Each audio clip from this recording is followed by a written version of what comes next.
नमस्कार दोस्तों, मेरा नाम है अरविंद। आज मैं आपको बताऊँगा अगर आपकी नाक की हड्डी टेढ़ी हो जाती है तो आप इसका इलाज कराते हो, तो आपका कितना खर्चा आता है। आपका कितना खर्चा आ सकता है और मैं आपको दोनों चीज़ों के बारे में बताऊँगा कि आपका प्राइवेट हॉस्पिटल में कितना खर्चा आएगा और आपका सरकारी हॉस्पिटल में कितना खर्चा आएगा। किस हॉस्पिटल में इलाज हमारा अच्छा होता है। जिससे कि हाँ, हमें पूरी संतुष्टि हो जाए कि हाँ, अब हम पूरी तरीके से ठीक है क्योंकि देखो, मेरा अभी नया-नया ऑपरेशन हुआ है जिसमें करीबन 1.5 लाख रुपए का खर्च आया है। एक प्राइवेट हॉस्पिटल में मैंने अपना इलाज कराया है। तो अभी मेरा नया-नया ही इलाज हुआ है जिसमें मैं अभी अपनी नाक को ऐसे टच करता हूँ, तब भी मुझे अभी दर्द होता है क्योंकि मेरे नाक के जो अंदर के जख्म हैं, जो मेरी हड्डी कटी है वो अभी भी ताज़ी है और दर्द हुआ है, अभी पूरी तरह ज़ख्म भरा नहीं है।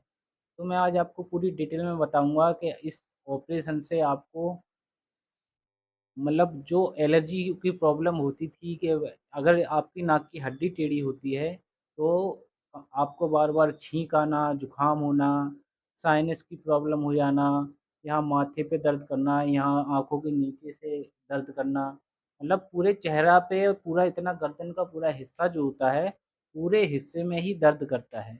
और इससे ऑपरेशन के बाद राहत मिलती है या नहीं मिलती है, आज मैं आपको पूरा बताऊँगा क्योंकि मेरा अभी हाल ही में ही ऑपरेशन हुआ है, 1 हफ़्ता हुआ है। अभी जस्ट अभी ही ऑपरेशन हुआ है। मैंने एक प्राइवेट हॉस्पिटल में अपना ऑपरेशन कराया है, अपनी सर्जरी कराई है नाक की, जिसमें अभी मुझे कम से कम 80% तो आराम है। 80% अभी आराम है और 20% जो मेरे 1 महीने की दवाई दी है, वो 20% उस दवाई से आराम लगेगा। ऐसे डॉक्टर का कहना है कि आपको हम बिल्कुल 100% ठीक करके देंगे और मेरा खर्चा करीबन 1.5 लाख रुपए आया है। अगर यही इलाज किसी सरकारी हॉस्पिटल में कराते हो, तब भी आपका खर्चा कम से कम 50,000 रुपए आ ही जाएगा और सरकारी हॉस्पिटलों में आपको सिर्फ़ आपकी सर्जरी फ्री होगी क्योंकि इसकी जो दवाएँ होती हैं, बहुत महँगी-महँगी दवाइयाँ होती हैं और बहुत महँगे-महँगे इसके जो होते हैं अ, टेस्ट होते हैं जो बहुत वो महँगे-महँगे होते हैं, सीटी स्कैन होते हैं, कई तरीके के एक्स-रे होते हैं, तो वो उनका हमें खर्चा बहुत ज़्यादा पड़ जाता है। ऑपरेशन में तो हमारा कम से कम 50 से 60,000 रुपए ही लगता है, लेकिन जो टेस्ट होते हैं हमारी बॉडी के, वो टेस्ट हमें बहुत महँगे पड़ जाते हैं। तो ये देखिए, ये जो मेरी नाक की हड्डी है, ये इतनी हड्डी है, जो कि कम से कम टुकड़ों में कटी हुई है। करीबन 5 से 6 टुकड़े हैं मेरी नाक की हड्डी के।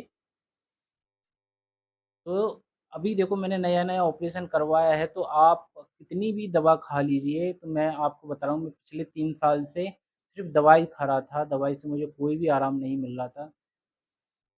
मैं दवाई खा-खा के परेशान हो गया, मैंने होम्योपैथिक दवाई खाई, आयुर्वेदिक दवाई खाई और भी कई तरीक़ा की दवाई खाई, लेकिन मुझे किसी भी तरीक़ा से मैं कम से कम 1 लाख से ज़्यादा रुपए की मैं दवाई खा चुका हूँ और मुझे आराम नहीं लगा। तभी मैंने डॉक्टरों ने कहा कि आप चाहे जितनी दवाइयाँ खा लो, आपको बिना सर्जरी करने हो बिना सर्जरी के आराम नहीं लगेगा, आपको इसका ऑपरेशन कराना ही पड़ेगा। तब मैंने ऑपरेशन ही कराया है, अब मेरे को लग रहा है कि हाँ, अब मुझे कम से कम 80% आराम है कि जबकि 1 हफ़्ता मुझे ऑपरेशन के हुआ सर्जरी करवाए हुए हुआ है। मैंने अपना ऑपरेशन करवाया है डीएमसीएच लुधियाना में जो हॉस्पिटल है, बहुत ही अच्छा हॉस्पिटल है और यहाँ पे मैंने अपना ऑपरेशन करवाया है। अगर आपको भी ऐसी कोई दिक्कत है, तो आप दवाइयों के चक्कर में ना पड़ें, क्योंकि दवाई से आपको आराम बिल्कुल नहीं लगने वाला। आप अपना